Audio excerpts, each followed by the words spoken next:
Vamos lá, o atletismo. O ser humano já praticava algumas das modalidades do atletismo como forma de sobrevivência na pré-história. A caminhada, por exemplo, era utilizada para se locomover de um lugar para o outro. Eu usei o termo introdução à anatomia, a locomoção, que é a gravidade esquelética.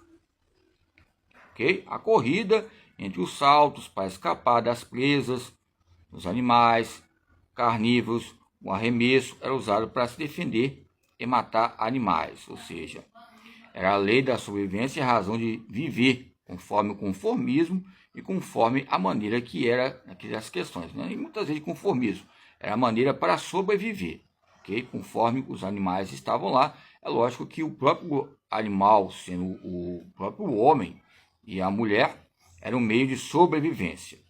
Ok? Então, as questões de aquisições adquiridas, as habilidades que mais tarde foram aprimoradas e adaptadas para as competições de atletismo. Ok? Então, a história relata que os primeiros eventos esportivos organizados foram realizados por volta de 1200 a.C., no Monte Olimpo, na Grécia. Próximo a esse local foi construído um palco esportivo para sediar os Jogos Olímpicos. Lá os homens exibiam sua força, ou seja, o corpo belo, ou seja, as extremidades, as cavidades, o campo típico, local, ou seja, era uma maneira de também filosofar ligada à filosofia do esporte, ao deus Olímpio, ou seja, entre essas maneiras ligadas à Grécia, as formas e as coisas ligado à anatomia e escalões. Então, o controle psicológico, as habilidades físicas, tudo em homenagem a Zeus, ou seja, o rei dos deuses da mitologia grega. Okay? Lembramos de Hércules, lembramos de vários deuses que em campos também de ficção, é lógico, lá cabe nós respeitarmos, lá tem o templo, e lá, ou seja, eles dão origem a outros deuses, como eu falei, ciência da religião, e a expressão corporal como mostra momentaneamente, ok? Então, as mulheres, por sua vez, não tinham permissão para participar dos jogos e nem mesmo para assistir às competições masculinas. Mas, em contrapartida, a cada 4 anos era realizado um evento esportivo, só para essa homenagem a Hera e a esposa de Zeus, Hera, que alguns falavam que a própria Hera não gostava do Hércules, mas tinha um amor muito diferente, não como mãe. Alguns dizem que ela é a própria mãe, não sei o que aconteceu. Embora alguns falam que o próprio Zeus, vou usar o termo, coabitou com uma mulher que gostou aqui na Terra. Aí nasceu Hércules com uma mistura de semideus. E a Hera acabou gostando do próprio Hércules também. Em vez de ser mãe, em questões, né, de madrasta, acabou gostando.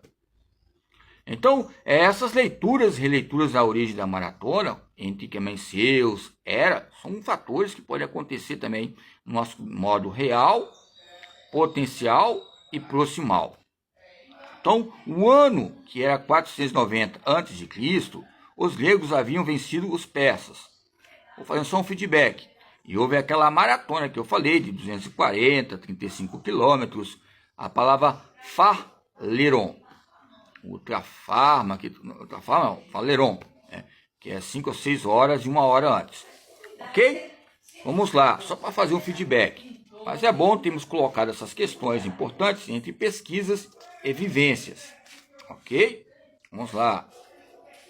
Como eu já falei de alguns homens que fizeram diferença, o Ademar Ferreira da Silva, o Ademar Ferreira da Silva, questão salto triplo, ok? E outros.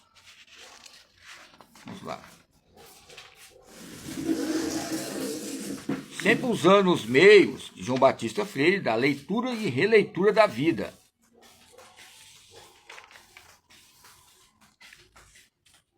As leituras, as técnicas, os saltos em alturas, os campos psicométricos, psicomotricidade ou motricimetria, e por aí vai.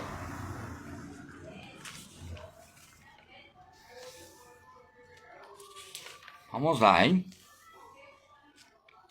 Entre esses fatos importantes,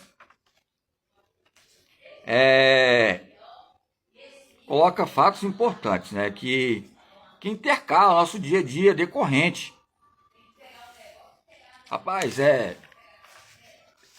já falei sobre atividades aquáticas. Nós vamos olhando que esse livro aqui foi um livro que foi um modo de aprender a conhecer, aprender a fazer, aprender a reconhecer a sua existência e a sua identidade, que você é, nos seus cenários econômicos e outros parâmetros. É lógico que o CREFES agradece, né? Sempre nós falamos que o CREFES agradece sobre essas ligas de mestres que vão reajustar as próprias coordenadas, pessoal. Ok? Vamos lá. Como eu já falei do Gustavo Borges, viu? Também do homem. Peço o Reginaldo Giannichini. Gustavo Borges, mas se viu o treinador, é simplesinho, gente. Tô brincando, tá o modo de dizer, mas é simples mesmo deles, tá? Eu sou o piorzinho. Tô brincando, não é o Gustavo, não é o Cielo falando. Mas vamos lá. Então, a Confederação Brasileira de Desporto Aquático, regras oficiais de natação. Okay? O livro de regras, que possui capítulo, aborda a história da natação, uma leitura e interesse. Aqui eu coloquei uma parênteses, um conchetes, Confederação Brasileira de Desporto Aquático, regras oficiais de natação. Ok? Vamos lá. Tempos atrás aí eu cheguei a levar umas pancadas aí, eu falei, pô rapaz, eu ia falar, pô rapaz, não sai disso não. Só aparecer aí que fica notório aí as questões importantes, né? Aprender a conhecer, aprender a fazer, aprender a refazer. Não um negócio de chinelão, um negócio de pancada, né? As questões de perna de pau e outras questões que ocorrem nos campos de sugestões. Embora tem alguns filmes também ligados também a relações de bullying, ou, por exemplo, o menino maluquinho, né? Ou autista, que já foi chamado de déficit de atenção autista. Tem vários autores que nós podemos colocar como superação, pessoal, ok? Queimada, tipo de queimadas, ok? As queimadas adaptadas. Por exemplo, você olha assim, por exemplo, a queimada. Tem alguns lugares que tem tipo de queimada que fala sobre queimada, coloca não queimada, cemitério. Como é que é o cemitério? É porque muitas vezes alguns autores ligados à sociologia também, o coletivo de autores, falam que a queimada é um cenário econômico entre as capitais. Então é conhecido como cemitério. Esses seriam os coveiros. Ou seja, vai queimando, aí você vai para o cemitério. Aí você pode também adaptar o cemitério, que a pessoa está lá no cemitério, está na copa, ela pode voltar. Aí você puxa ela para volta. Você vai queima alguém, você pode trazer para o seu time de volta. Aí fica lá do outro lado. Você coloca duas linhas A e B, coloca uma linha na frente, aí você coloca lá. Ou seja, ali tem o quê? Cemitérios. Ali tem um querendo matar o outro. Modo de dizer, a queimada. Queimando tudo. Aí vai queimando o outro. Daqui a pouco, quando queimada a pessoa, ela vai para o outro lado, onde fica o time contrário, que é a queimada. Aí fica com o coveiro lá. Coveiro, eu quero voltar. Aí é a tese que eu falo sobre conflito de gênero. Que feio, bonito, o que é que seja, vai haver conflitos. Há uma sandália, há um paladar, há um olfato, há uma questão. Ou seja, entre cemitérios e coveiro, qual é o melhor? Coveiro ou o próprio cemitério onde ele vai sepultar? Muitas vezes a pessoa, acostuma, a gente pergunta os coveiros, quantos homens você já sepultou aí? Quem fala, não sepulto ninguém. Quem vai sepultar é Deus. Deus não sepulta ninguém. Nós que escolhemos. Então é melhor a gente ficar o quê? No nosso cantinho e tendo buscar convivência, quietinho, graduaçãozinha, amêndoa. Ok? Então são equipes. Nós podemos fazer vários tipos de nomes. Cemitério, coveiro e cemitério. E podemos usar o meio para fazer o quê? A vida, a morte, a questão da morte é você saber viver. Ok? Você sabendo viver, você vai aceitar a morte. De modo que ela venha naturalmente. Nessa linguagem diária que acontece, ok? Entre as queimados, os coveiros, ok? Glicogênio.